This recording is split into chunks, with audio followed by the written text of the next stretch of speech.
जाने कहाँ मेरा जिगर गया जी, अभी अभी यहीं था किधर गया जी। किसकी अदाओं पे मर गया जी, बड़ी बड़ी अखियों से डर गया जी।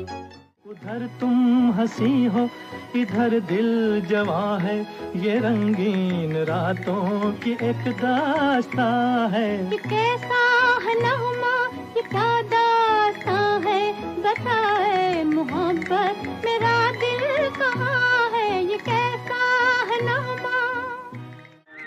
नए नए तो नैन मिले हैं, नई मुलाकात है, मिलते ही तुम रूठ गए कि ये भी कोई बात है। जाओ जी माफ किया, तू ही मेरा मीत रे, काहे का झगड़ा बालम, नई नई प्रीत रे, ये लो मैं हारी पिया।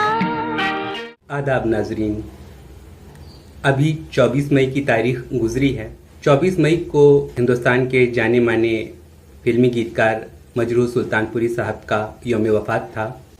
24 मई सन 2000 को मुंबई में आखिरी सांस लेने वाले मजरूह सुल्तानपुरी साहब, जैसा कि उनके नाम से जाहिर है, हमारे ददिहाल ननिहाल सुल्तानपुर से ताल्लुक़ रखते थे। और न सिर्फ हमारे शहर के थे, बल्कि हमारे ददिहाल के गांव के पड़ोस में उनका गांव है, और हमारे ननिहाल के गांव में उनका आना जाना था, और हमारी माँ के चचा से उनकी दोस्ती थी। तो मेरे चचा नाना जो थे वो मजरूह सुल्तानपुरी साहब के दोस्त थे, और बचपन में हमने बहुत सारी किस्से कहानियाँ सुने हैं कि किस तरह से मजरूह साहब बम्बई जाने से पहले अपने हकीमी के दिनों में वहाँ मेरी नानी के गांव में आया करते थे, और मेरे चचा नाना के साथ गांव में घूमा करते थे, और मेरे नाना के घर में आके बैठते थे, यहाँ उनकी खातिर तवाज़ो हुआ करती थी। वो सब कहानियाँ सुनी हैं मैंने। बचपन में इतना नहीं मालूम था कि कौन है ये मजरूह सुल्तानपुरी और किस वजह से इतना ज़्यादा इनका जिक्र हो रहा है। लेकिन बड़े होने पर पता चला कि न सिर्फ फिल्मी दुनिया के वो बहुत बड़े गीतकार थे, बल्कि उससे ज़्यादा वो जो हैं एक दिलेर शायर थे, जिन्होंने अपने उसूलों के चलते, अपने सही उसूलों के चलते कभी उन्होंने किसी के आगे घुटने नहीं टेके। यहाँ तक कि एक बार उनको जेल में भी डाल दिया गया था। उनकी एक नज़्म मज़दूरों के हक़ में, वो सरकार को बहुत बुरी लगी थी। आज़ादी मिलने के आसपास का ही टाइम था, उनको जेल में डाल दिया गया था, और कहा यह गया था कि अगर आप अपनी इस नज़्म के लिए माफ़ी मांग लेंगे तो आपको आज़ाद कर दिया जाएगा। लेकिन जो है मजरूह साहब ने माफ़ी नहीं मांगी और वो जेल में ही रहे।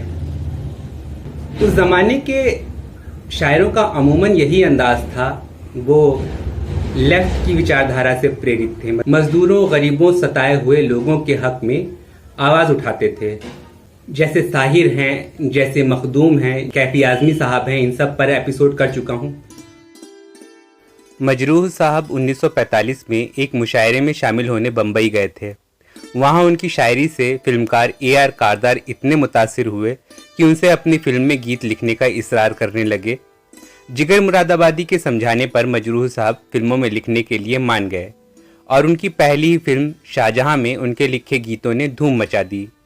जब दिल ही टूट गया और गम दिए मुस्तकिल, कितना नाजुक है दिल ये ना जाना, जैसे गीत जब KL सहगल साहब की आवाज़ में जनता ने सुने तो रातों रात मजरूह एक सुपरस्टार शायर बन गए थे। मजरूह सुल्तानपुरी साहब पर मैंने सोचा था कि क्योंकि सुल्तानपुर मेरा ननिहाल ददिहाल है, तो मैं कभी उनके गांव की तरफ जाऊं तो फिर उनकी उस जगह की वीडियो बनाकर तब उसके साथ में उनके ऊपर एपिसोड बनाऊं।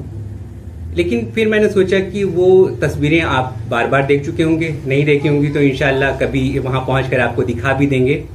मैंने देखा है उनका गांव गंजेड़ी मेरे ददिहाल के गांव फिरोजपुर से 2-3 किलोमीटर की दूरी पर है। वहाँ पे मैं एक बार गया था तो उनकी याद में बना हुआ वो गेट देखा, जिस मस्जिद में वो शायद कभी बचपने में नमाज़ पढ़ने जाते होंगे, वो जगह देखी। लेकिन जैसे कि मैंने पहले बताया, मेरे ननिहाल के गांव में उनका आना जाना था, तो वहाँ तो मेरी नानी के घर में ही वो आते थे। और फिर जब बम्बई की फिल्मी दुनिया में वो चले गए, वहाँ पर उनका बहुत नाम हो गया। एक ज़माना जो था वो सिर्फ उन्हीं के नाम है फिल्मी दुनिया का, कि उन्होंने इतने बेहतरीन गीत लिखे हैं। आपने याद दिलाया तो मुझे याद आया, आपने याद दिलाया तो मुझे याद आया कि मेरे दिल पे पड़ा था कोई गम का साया। फिर उसके बाद वो सुल्तानपुर नहीं लौट कर आए और फिर मेरी नानी के गांव तो खैर वो क्या ही आते, कभी अपने घर गंजेड़ी जरूर आए होंगे वो, लेकिन फिर इधर उधर आस पड़ोस के गांव में उनका आने का कोई तुक नहीं था जब वो बम्बई के हो लिए थे। लेकिन बरसों बाद जब वो उन्होंने अपने बेटे की शादी करी तब उन्होंने अपने गांव को, अपने दोस्तों को याद रखा। मेरे चचा नाना के पास भी उन्होंने अपने बेटे की शादी का इनविटेशन कार्ड पहुंचाया था। तो चचा नाना बहुत ज़्यादा खुश हुए कि देखो मेरे दोस्त ने, असरार ने मुझे ये इनविटेशन कार्ड भेजा है। हालांकि मेरे चचा नाना जो थे वो सुल्तानपुर से बाहर भी नहीं गए थे कभी, तो खैर बम्बई बहुत दूर था उनके लिए, लेकिन खुश बहुत हुए वो। खरा है दर्द का रिश्ता तो फिर जुदाई क्या, खरा है दर्द का रिश्ता तो फिर जुदाई क्या, जुदा तो होते हैं वो खोट जिनकी चाह में है, मेरा तो जो भी कदम है वो तेरी राह में है, कि तू कहीं भी रहे तू मेरी निगाह में है।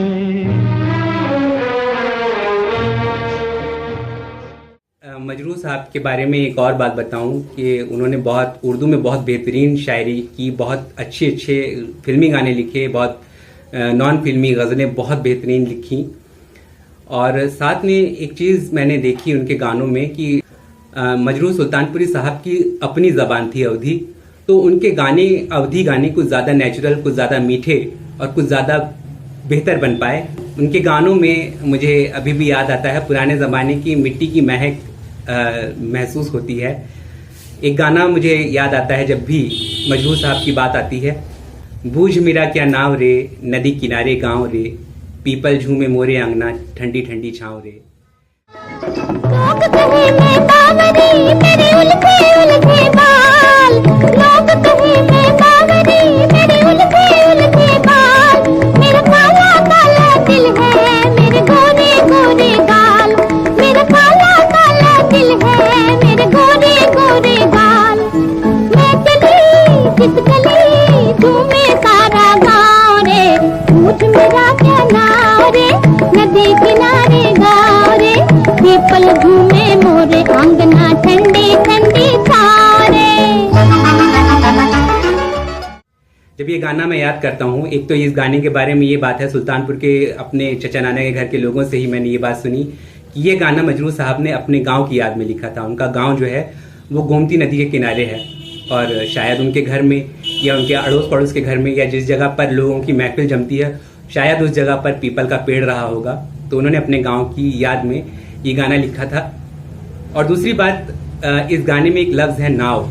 ये नाव पानी में तैरने वाली नाव नहीं है, बल्कि नाम को अवधी ज़बान में नाव कहा जाता था।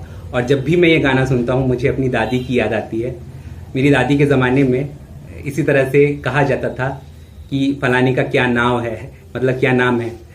तो जब भी मुझे ये गाना मैं सुनता हूँ मुझे अपनी दादी की याद आती है और मुझे लगता है कि हाँ, मजरूह साहब वो मिट्टी की महक अपने साथ में ले गए थे और बहुत ही खूबसूरती से उन्होंने कई गानों में अवधी ज़बान की ये महक घोली है और वो गाने क्या खूब चले हैं।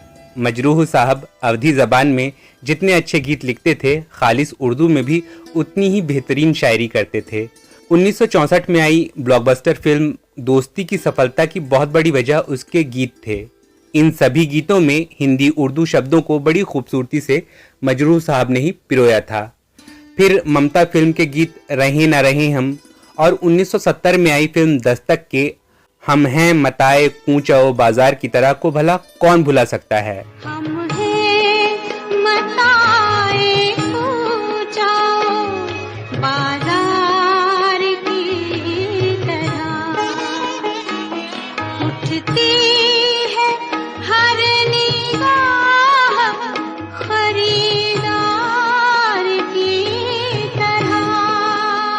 साथ ही साथ अदबी मुशायरों में भी मजरूह साहब अपने बेहतरीन कलाम से सुनने वालों को नवाजते रहे, जिनमें उनका ये शेर बेहद मकबूल हुआ।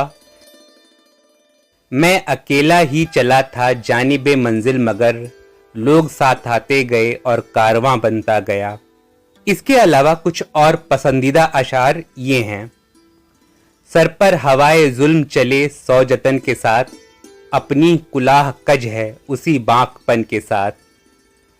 जला के मिश अले जां हम जुनू सिफात चले, जो घर को आग लगाए हमारे साथ चले। रोक सकता हमें जिंदाने बला क्या मजरूह, हम तो आवाज हैं दीवार से छन जाते हैं। जफा के जिक्र पे तुम क्यों संभल के बैठ गए, तुम्हारी बात नहीं बात है जमाने की। हमारे बाद अब महफिल में अफसाने बयां होंगे, बहारें हमको ढूंढेंगी न जाने हम कहाँ होंगे।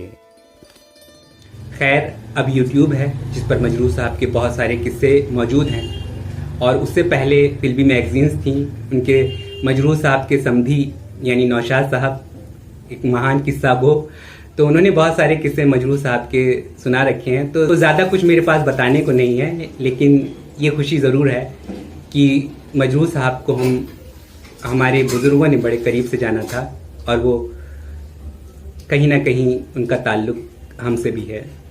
रही न रही हम महका करेंगे, बन के कली बन